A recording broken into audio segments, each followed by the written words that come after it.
do you want to talk about Saint Maud? I didn't get a chance to see it, but it's been on my radar forever. You finally got a chance to see it. It's giving me like worse than Swallow vibes. Yeah, in some parts. Swallow is a great comparison point. I was definitely thinking of Swallow when I was watching it a lot too. It's I can't.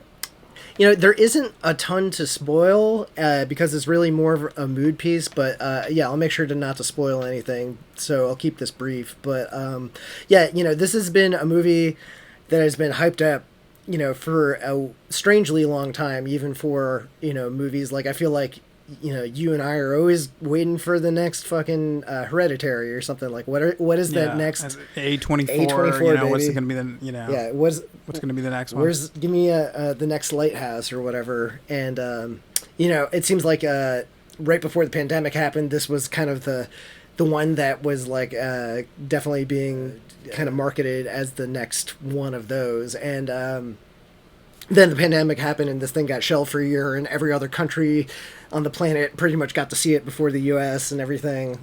So it's finally available. I thought it was going to be available in the US, but like basically it wasn't. So I had to do this convoluted thing where I used my VPN to like make a dummy account in England to be able to rent it there or whatever. So it was a huge pain in the ass. But how many pence did it cost? Something like 5 or 6, but I don't know. Oh my god, what that translates. How many to. P? I won't go too much into spoilers, but yeah, Saint Maud's kind of been this thing that's been built up by A24 for the last few months. I would say, it definitely, I think it lives up. Give me a quick plot rundown. It's about like a woman working as like a aid for a dying woman or something. Is that what's happening? The titular Maud is played by Morfydd Clark, and she's fantastic. She's like the gravitational center of the movie. The entire thing, like the real cool thing about this movie is it's all squarely locked in Maud's perspective, and it's basically, it starts out, Maud is a kind of at-home nurse caregiver or whatever, and she's very, very clearly like super mousy, pretty religious, and kind of shut off from people and kind of scared of people. And she's in, I think, someplace like some crappy little town in England, like not London proper, I think, just like somewhere in the countryside or something like that. And there's like bars, and there's like gambling places and everything like that. There's bars and gambling everywhere. Let's talk about Australia and the gambling. I'm just kidding. The gambling. Let me just say, I don't want America to turn into what Australia is for gambling and drinking. It is on another level. It is crazy London how too. It's like there's just like gambling parlors. You can gamble on like it's like Chuck E. Cheese gopher for races adults. in Burger King. Yeah. It is. It's kind of gross. It's like, imagine if rednecks just basically took over everything. Well, it's also everything's got to smell like an ashtray. Like everything is like, God. It's like, I feel like the health inspector comes by and is like, nope, not covered in enough, dust, or whatever. But anyways, we digress. So Saint Maud takes place in England, I'm pretty sure. And so basically most of the plot is, hinges around Maud gets reassigned to help a new patient one day, who's Amanda, who's played by Jennifer Ehle, who's she's like a character actress that's like really great in this, and she's been in a bunch of other things. Like she's the friend in Zero Dark 30 that's spoilers for a 10-year-old movie, but she gets like blown up in the lobby. I bet a lot of people have binged Contagion recently. She's the doctor in Contagion that comes up with the vaccine. Once again, spoilers, but she comes up with the vaccine that injects herself, and she's like talking to her dad at the end and everything like that. So anyway, so she's really good. So her whole thing is she's a patient that's dying of some sort of like, it's like spinal lymphoma. It's like some sort of terminal kind of cancer sort of thing. And so they do a really good job of kind of like building up these two characters. Like you kind of get to infer a lot about them without like them having to spell it out. You kind of get the idea that Amanda is this American dancer, like avant-garde dancer that used to party with a bunch of like artists and everything like that, and now ever since she's like got this terminal illness, she's kind of like bitter and alcoholic and kind of hanging out by herself. And Maud and Amanda kind of form a bond a little bit over time, and Amanda or Maud, because she probably doesn't have any attachments in her life. She seems to get attached very quickly, and you know, the one real running monologue you hear a lot is Maud's like prayers to God, basically, where you kind of get like a little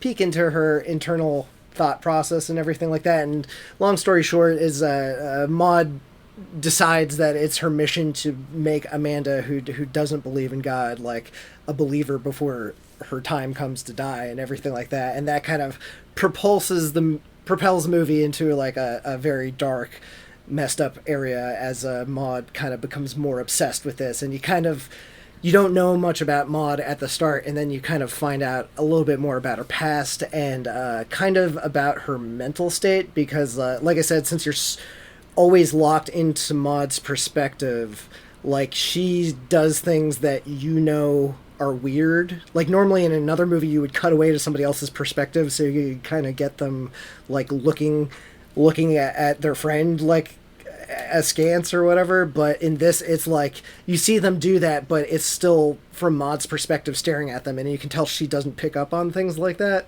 And then there's other things too where it kind of starts, the things get crazier and weird and dark and kind of hallucinatory, and it kind of has this whole thing where you don't know what's going on. Is Maud crazy, or is she getting divine messages to do things? And yeah, if you've seen the trailer, she ends up going to these great lengths that are very painful to look at. And I gotta hand it to Rose Glass, who wrote and directed this, does a really, really great job with the sound design and the way it's shot. It's fucking gorgeous.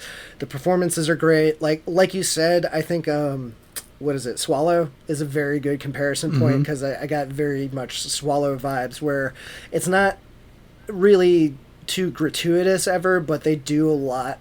They get a lot of mileage from implying things with the sound design and the way things are shot, and just kind of building up tension that way. Because there's a lot of like self-harm, reflect, like, what is it called? I mean, we went to Catholic school. I'm trying to remember what it's called, but a lot of like saints and priests and monks. It's like self-flagellation. They'd like whip themselves. And there's things. There's allusions to, like, I always remember we'd learn about. I forgot which saint. I guess it was like Saint Francis. It's like it's a ecclesiastic something. It's like where you get so excited that you basically levitate. Like they have call outs to things like that in this. So our Catholic school kind of background is good to it. Yeah, there's one thing, it's in the trailer, so it's not really a spoiler, but she's got this whole thing where she's got like Chuck Taylors, and she gets like a little pamphlet with Jesus's face on it and puts a bunch of tacks through it and just like slips that into her Chuck Taylors and just walks around. Like that's the thing too, is like, the undercurrent throughout this entire thing is like she is like wholeheartedly, like she's basically almost like kind of treating like herself as like you would have as a saint. Like she keeps on talking about like how, and this reminds me of things I used to hear when we were in school, is like, oh yeah, I remember being filled with Jesus, and it's like the spiritual rapture or whatever. But for her it's like clearly sexual. It's like so like this whole thing where like she's like torturing herself and everything like that, there's like clearly a sexual component to it. And they do this really great stuff where they use just a little bit of digital effects, and just enough to like make you hint at something that's like weird or off-putting, but like it cuts away before you really get a chance to process it. And it does that trick a few times, and it even kind of uses it for a button at the end of the movie that I think is really good, that I won't go into. But yeah, so I definitely really recommend it. I would say, don't Lost in Translation this. Like, don't, like, I know this is a movie, like, I hate it when, like, or The Lighthouse is probably another good example. Like, sometimes when a movie is small and gets a lot of buzz and gets a lot of buzz for a while, like, people get expectations of it that are too mountainous to surmount or whatever. But this is a good, weird A24 little type of movie. And so if that's your jam, I don't think this will disappoint. It did not disappoint for me.